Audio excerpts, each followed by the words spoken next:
Warisan budaya nan agung bersemayam di bumi Nusantara. Banyak ragam suku dan budaya di balik tumpukan batu dan terang sinar mentari menembus sanubari.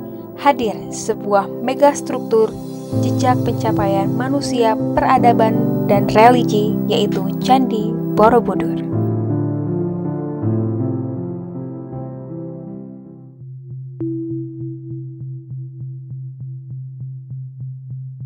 Borobudur adalah salah satu bangunan bersejarah di Indonesia.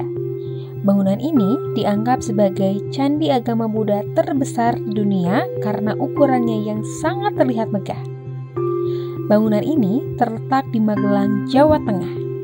Tidak hanya menjadi sebuah tujuan wisata terkenal bagi banyak wisatawan di seluruh dunia, Candi Borobudur juga termasuk ke dalam daftar situs warisan dunia UNESCO.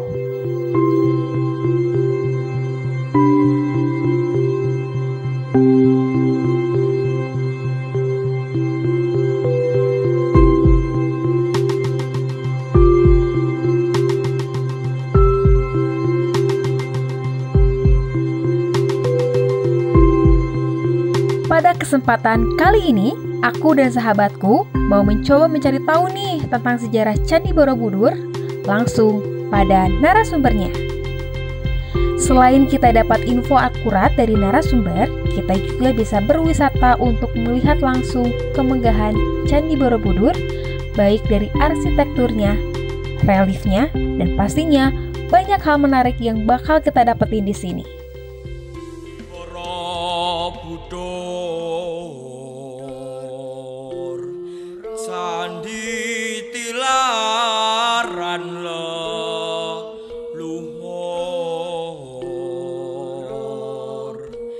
Kalau di Borobudur ini kan sebetulnya ada cerita, satu legenda, 3 mitos. Satu legenda tentang cerita arsiteknya Borobudur yang namanya Gunadarma, itu yang digambarkan tidur di sana itu. Itu kalau kita lihat kan seperti bentuk raksasa tidur ya.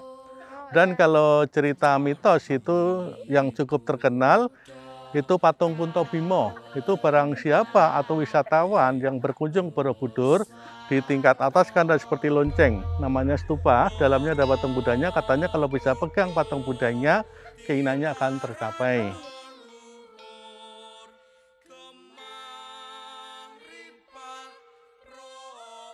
Kemudian juga kalau cerita mitos yang lain, yang di ukiran-ukiran atau di reliefnya, itu cerita Brayut. Yaitu kalau masyarakat tempo dulu di sini percaya apabila sudah lama menikah tapi belum dikaruniai seorang anak, biasanya dia datang ke situ melakukan satu doa. Karena di situ ada gambar seperti kura-kura yang di atasnya banyak orang-orang itu. Jadi itu sebagai simbol kesuburan. Dan kalau satu lagi cerita tentang patung, namanya patung Mbah Belet. Jadi kalau seseorang pengen menginginkan sesuatu keinginan, dia menyiramkan 7 kali siraman kepada patungnya.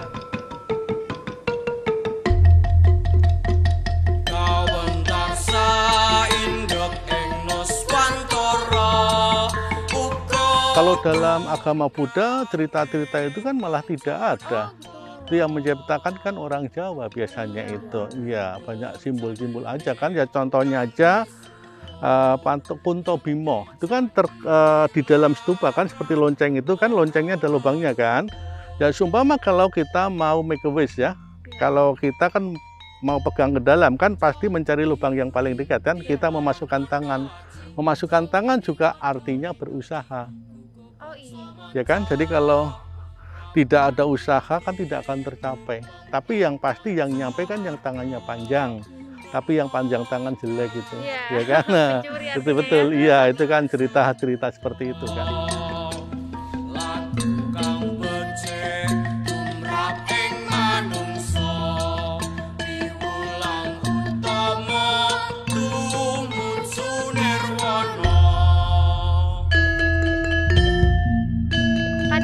Relief kayak gitu.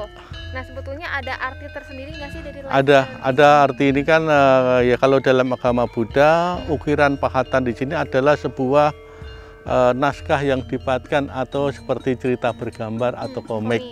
Dan di Borobudur ini dari cerita yang ukiran yang ada ceritanya itu ada 1460. Kemudian kalau yang hiasan itu ada 1212.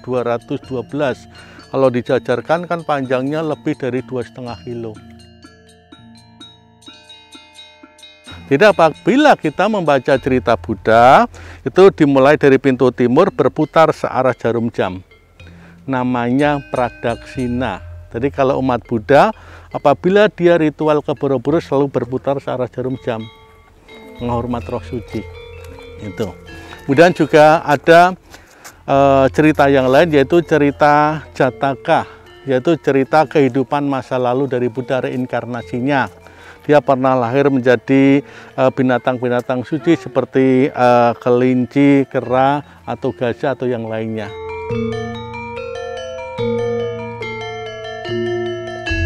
Ceritanya itu ya cerita dalam agama Buddha 600 sebelum Masehi.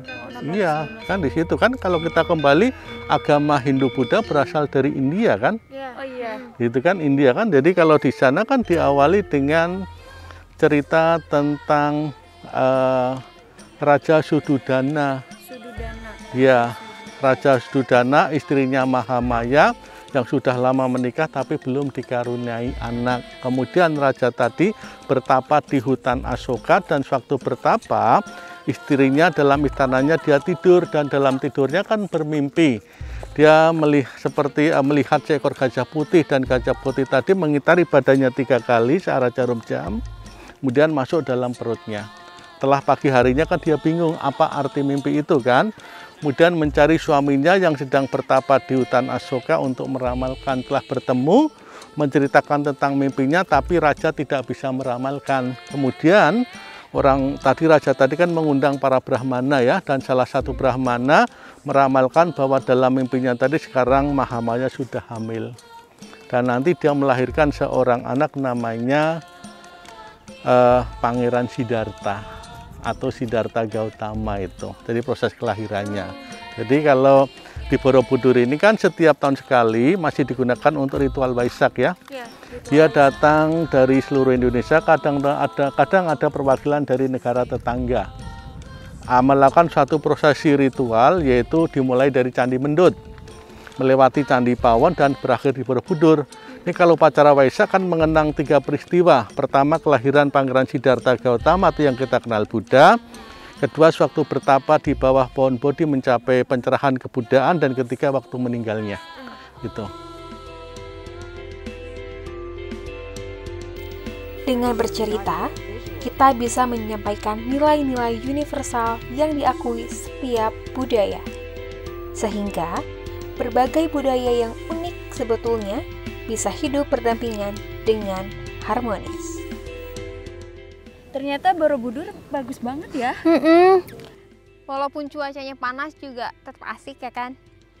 Abis ini kita nyari makanan khas Jogja yuk. Yuk, tapi kayaknya aku belum puas keliling Candi Borobudur ini. Gimana kalau kita keliling, habis itu kita mandi, balik hotel, langsung kita jalan-jalan. Oke? Let's go. Pakai dulu masker. Iya, tetap patuhi protokol kesehatan ya kan. Ya. Yuk, ready. Warisan budaya Nan Agung bersemayam di bumi Nusantara. Banyak ragam suku dan budaya di balik tumpukan batu dan terang sinar mentari menembus sanubari, hadir sebuah megastruktur jejak pencapaian manusia, peradaban dan religi, yaitu Candi Borobudur.